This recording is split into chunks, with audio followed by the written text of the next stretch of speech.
భవానీ గారు, good morning. Good morning.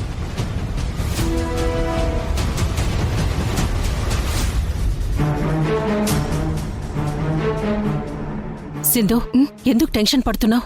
పిల్లల కోసం తప్పిస్తున్న ఈ అమ్మకి కోర్టులో న్యాయం జరుగుతుందో లేదో అన్న టెన్షన్ అక్క. అమ్మగా నీ పిల్లల కోసం నువ్వు చేసే పోరాటాన్ని కోర్టు వారు తప్పకుండా గుర్తిస్తారు.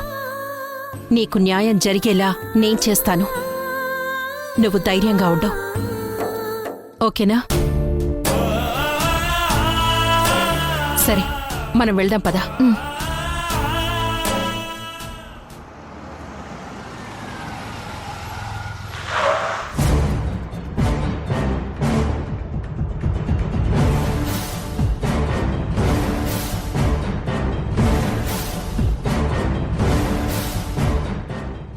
మీకోసమే వెయిట్ చేస్తున్నాను, పదండి. అలాగే వెళ్దాం.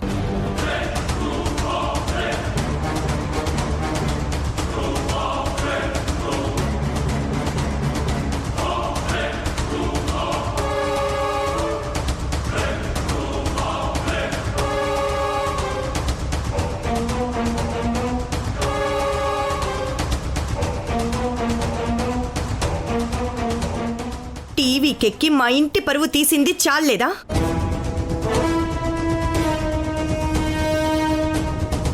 ఇప్పుడు కోర్టు మెట్లెక్కించి మమ్మల్ని ఇంకా భ్రష్టు పట్టించాలని చూస్తున్నావా? అసలు మీ ఇంటి పరువు తీయాలన్న ఉద్దేశం నాకెప్పుడూ లేదు.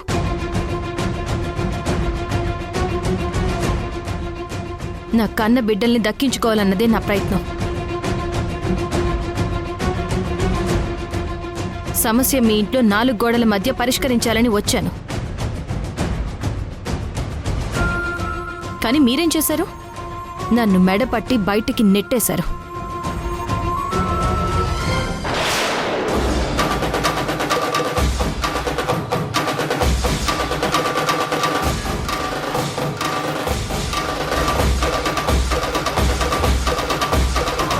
నీ పిల్లల్ని నీకు ఇవ్వం, నీకు దిక్కున్న చోట చెప్పుకోపో అన్నారు.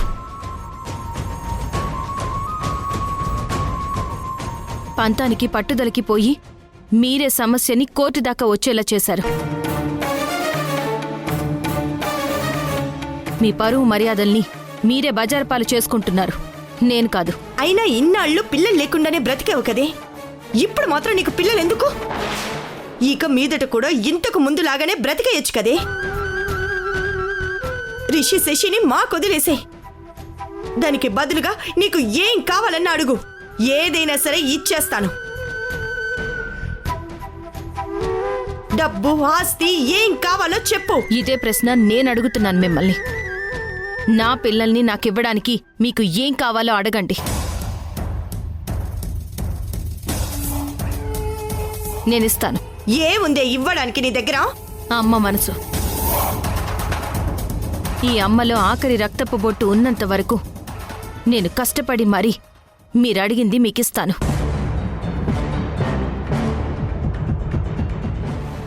చెప్పండి, ఎంత కావాలి, ఏం కావాలి? మాటకి మాట ఎదురు చెప్తున్నావు. అసలు ఏంటే నీ ధైర్యం? న్యాయం నా వైపు ఉంది, అదే నా ధైర్యం. న్యాయం నీ వైపు ఉంటుందని నువ్వు చెప్తే సరిపోదు. ఆ విషయం కోర్టు చెప్పాలమే. ఆ మాట చెప్పడానికి నువ్వెవరే? అసలు ఈ కేసుకి నీకు ఏంటి సంబంధం? పిల్లలకి తల్లిగా, యష్కి భార్యగా నటించడానికొచ్చిన కిరాయి మనిషివే నువ్వు. నువ్వు నాకు చెప్తున్నావా? డబ్బు కోసం కక్కుర్తిపడే నువ్వు నీతులు చెప్తుంటే వినడానికి చాలా చండాలంగా ఉంది. ఇదిగో సింధు, మా ఎమ్మినంటే ఊరుకునేదే లేదు. నా కూతురు నిజంగానే పిల్లలకి తల్లి, యష్కి భార్య. నటించడాలు ఎప్పుడో పోయాయి.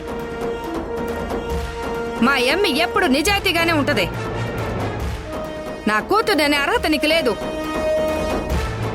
అయినా నువ్వైతే ఇప్పుడు యష్కి భార్య కాదు కదా. ఆ బంధం ఎప్పుడు తెగిపోయి ఉండాది.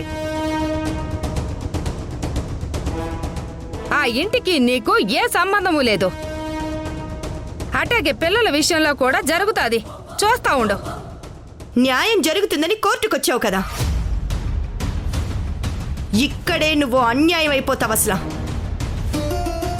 చూసుకుందాం. న్యాయం అన్యాయాల మధ్య జరిగే ఈ యుద్ధంలో ఎవరిది గెలిపో ఎవరిది ఓటమో చూసుకుందాం.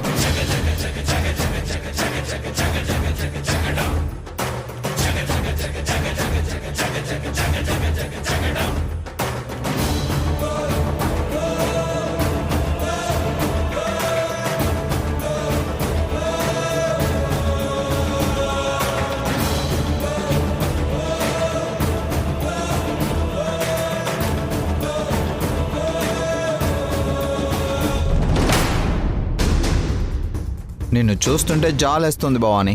నా విషయంలో నువ్వు పడాల్సింది జాలి కాదు, భయపడాలి. బాయమా, దేనికి? ఓడిపోయే కేసుని ఒప్పుకున్నానే, రేపు ఈ భవానీ ముందు ఫేస్ ఎలా ఎత్తుకు తిరగాలా అని నువ్వు భయపడాలి. ఓడిపోయేది నేను కాదు భవాని, నువ్వు. అందుకు నీకు ముందుగా కంగ్రాచ్యులేషన్స్. మరీ అంత ఓవర్ కాన్ఫిడెన్స్ పనికిరాదు. ప్రాక్టికల్ ప్రసాద్.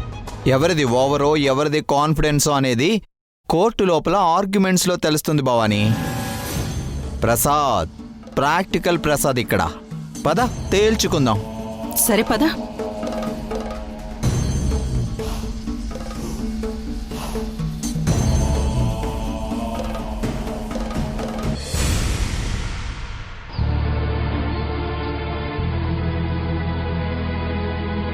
ఎంతసేపు ఉంటావు పూజ గదిలో?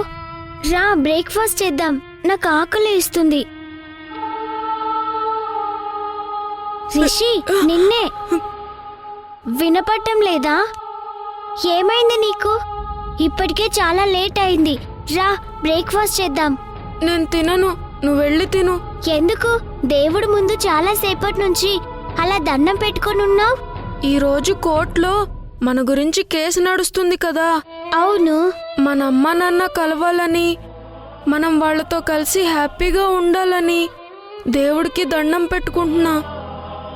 ఇలా చేస్తే దేవుడు నా కోరిక తీరుస్తాడు. నిజంగా దేవుడికి దండం పెడితే అడిగిన కోరిక తీరుస్తాడా? తప్పకుండా తీరుస్తాడు.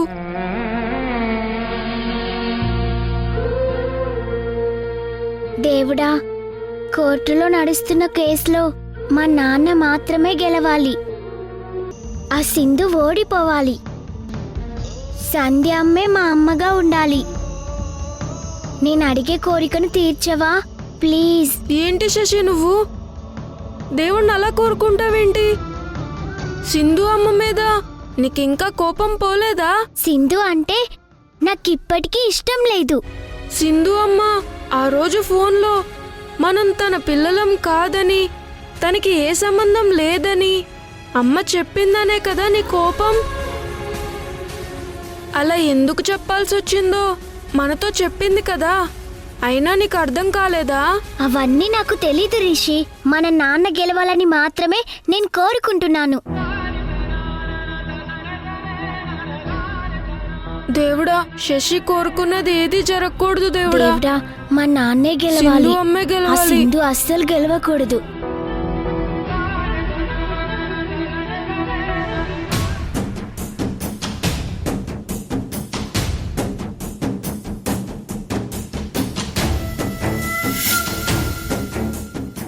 సింధు, లాయర్ ప్రసాద్ కోర్టులో నిన్ను తికమక ప్రశ్నలతో కన్ఫ్యూజ్ చేస్తాడు. నువ్వు కంగారు పడకు, కాన్ఫిడెంట్గా ఆన్సర్ చెప్పు. అలాగే అక్క.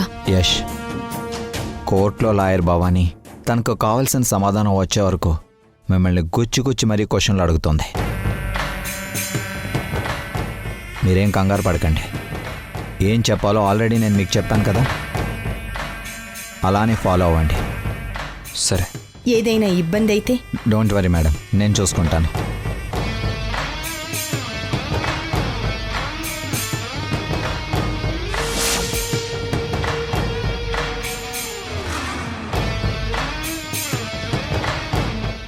ఇవాళ కేసు చాలా ఇంట్రెస్టింగ్గా ఉంటుంది తెలుసా? ఆ కేసులో అంత స్పెషల్ ఏంటి? నీకు తెలీదా? భవానీ ప్రసాద్ ఇద్దరూ వాళ్ళ క్లయింట్స్ తరపున ఆపోజిట్గా వాదించబోతున్నారు.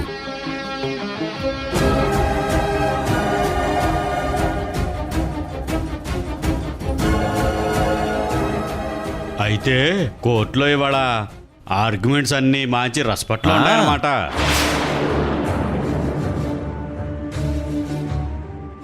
అక్కడున్నారే భార్యాభర్తలు, వాళ్ళది భలే కేసు తెలుసా? అవునా? ఏం కేసక్క? సహజంగా విడాకుల కోసం భార్యాభర్తలు కోర్టుకొస్తారు, కానీ వీళ్ళలా కాదురా, వాళ్ళ పిల్లల కోసం కోర్టుకెక్కారు. పిల్లల కోసమా? అవునరా, నా పిల్లలంటే నా పిల్లలని టీవీ డిబేట్లో కూడా తెగ గొడవ పడ్డారు.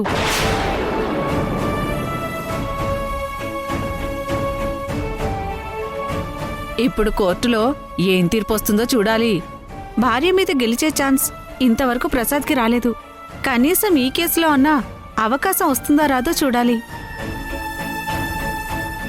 నిజమే, లాయర్ భవానీ కేసు పట్టుకుందంటే ఇంతవరకు ఓడిపోయిన దాఖలాలు లేవు కదా. భవానీకి ఈ కేసు అంత తేలికైంది కాదులే. టీవీ డిబేట్లో చూసాం కదా ఎంత హీట్గా వాళ్ళ మధ్య డిస్కషన్ జరిగిందో.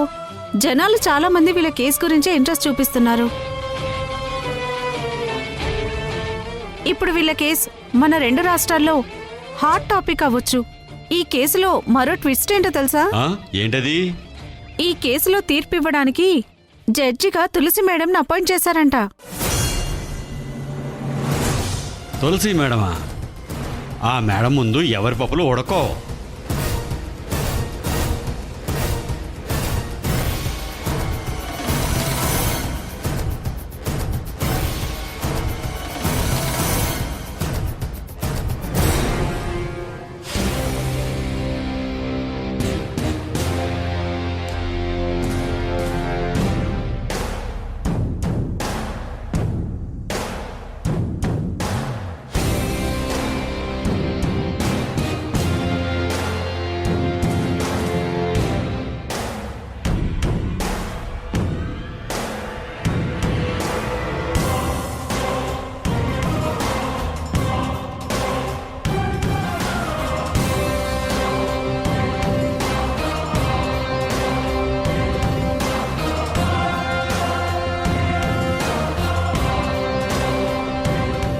మా తులసి మేడం. నమస్తే మేడం. రామచంద్ర, ప్రసాద్, ఎలా ఉన్నావు? బాగున్నాను మేడం, మీరెలా ఉన్నారు? Fine fine fine. చాలా రోజుల తర్వాత కనిపిస్తున్నావు నువ్వు. నా దగ్గర ప్రాక్టీస్ చేస్తున్నప్పుడు చూశాను నిన్ను. ఇప్పుడు కొత్తగా ప్రాక్టీస్ చేస్తున్నప్పుడు చూస్తున్నాను. Good good good. Famous lawyer అయిపోయావు. బాగా డెవలప్ అయ్యావు. మీ దగ్గర చేసిన శిష్యరికమే నన్ను ఈ స్థాయికి తీసుకొచ్చింది మేడం. Good good good. ఈరోజు నా కేసుకి మీరే జడ్జిగా రావడం నిజంగా నా అదృష్టం మేడం. ఈ కేసులో లాయర్ నువ్వేనా? అవును మేడం, నేనే. Oh fine. చాలా రోజుల తర్వాత నీ ఆర్గ్యుమెంట్స్ వినే ఛాన్స్ నాకు దొరికింది. Very nice. జడ్జిగా నేనున్నాను కదా, కాన్ఫిడెంట్గా వాదించు. Thank you madam. ఏంటక్కా, జడ్జి గారు మీ ఆయనకి ముందే తెలుసా? నాకు ఆ విషయం ఇప్పుడే తెలిసింది Sindhu. All the best Prasad. Thank you madam. Madam నమస్తే madam. Bhavani, Ramachandra, how are you? Fine madam. ఈ కేసులో అపోనెంట్ లాయర్ నువ్వే అనుకుంటాను. Yes madam. All the best. Thank you madam. మీకు ట్రాన్స్ఫర్ అయ్యి ఈ కోర్టుకు రావడం చాలా హ్యాపీగా ఉంది. Welcome madam. Thank you very much.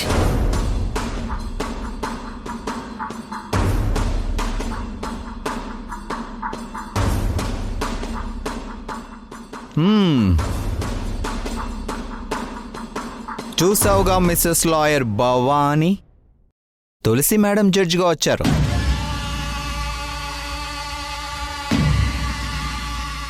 Madam నాకు బాగా క్లోజ్. సో ఈ కేసు నాకే ఫేవర్గా ఉంటుంది. మన మధ్య ఆర్గ్యుమెంట్ స్టార్ట్ అవ్వకుండానే ఈ కేసులో నీ ఓటమి స్టార్ట్ అయిపోయింది. అక్క మనం ఈ కేసు ఓడిపోతామా అక్క? ప్రసాద్ చెప్పినంత ఈజీ కాదు సింధు అది. మన పక్కన న్యాయం ఉంది. మనల్ని ఎవ్వరూ ఓడించలేరు. ఇదిగో ప్రాక్టికల్ ప్రసాద్. జడ్జి మేడం నీకు క్లోజ్ అని తెగ కాన్ఫిడెంట్గా ఉన్నావు. ఏం పర్లేదు, నేను న్యాయంతో క్లోజ్గా ఉన్నాను. అది మర్చిపోకు. కోర్టులో చూసుకుందాం. చూసుకుందాం.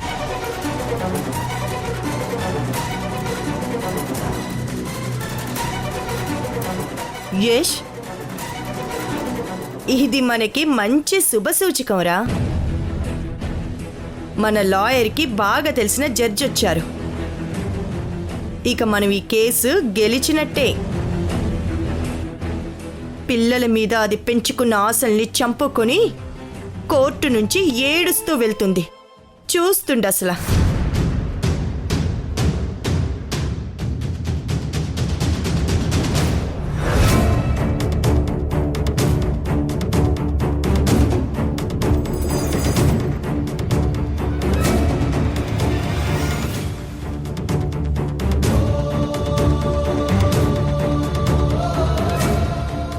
సింధు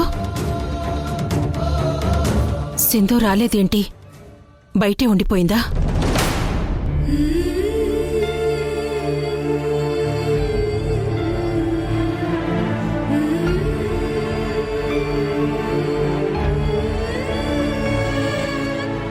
మా తులసి మేడం. నమస్తే మేడం. ప్రసాద్, ఎలా ఉన్నావు?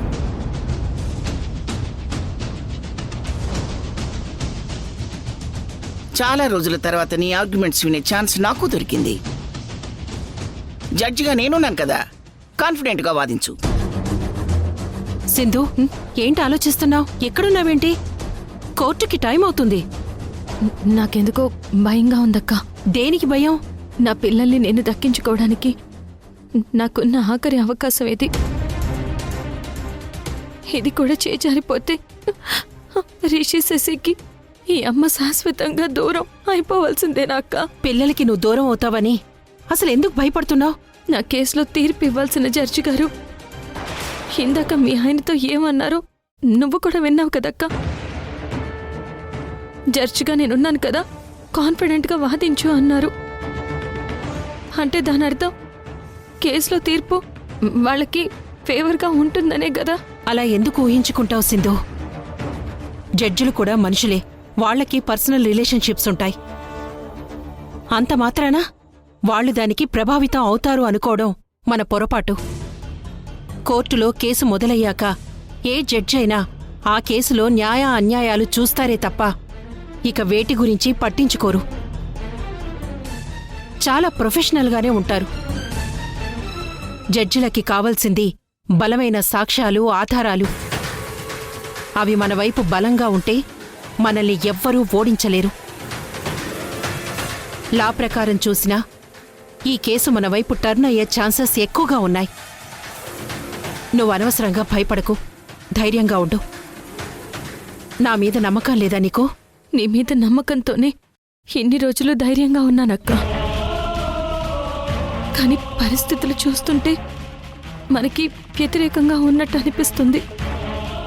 ఈ కేసు ఓడిపోయి నేను నా పిల్లల్ని కోల్పోతే అమ్మగా నేను బ్రతికున్నా చచ్చిపోయినట్టే అక్క. సింధు, ఏంటా పిచ్చి పిచ్చి మాటలు? నువ్వు దేవుణ్ణి నమ్ముతావు కదా, నేను న్యాయదేవతని నమ్ముతాను.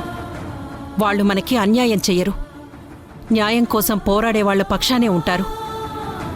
పద, టైం అవుతుంది, లోపలికి వెళ్దాం. సింధు అత్తగారైన దమయంతి గారు సింధు హాస్పిటల్లో లేనప్పుడు డబ్బుతో డాక్టర్ని మేనేజ్ చేసి ఆ ఇద్దరు పిల్లల్ని ఎత్తుకొని వెళ్లిపోయింది. సింధునే డెలివరీ అయిన తర్వాత నాకసలు పిల్లలే అవసరం లేదని కన్న బిడ్డల్ని హాస్పిటల్లో వదిలేసి వెళ్ళింది అన్నది నిజం. లేదు జడ్జి గారు, నేను నా పిల్లల్ని వదిలేయలేదు.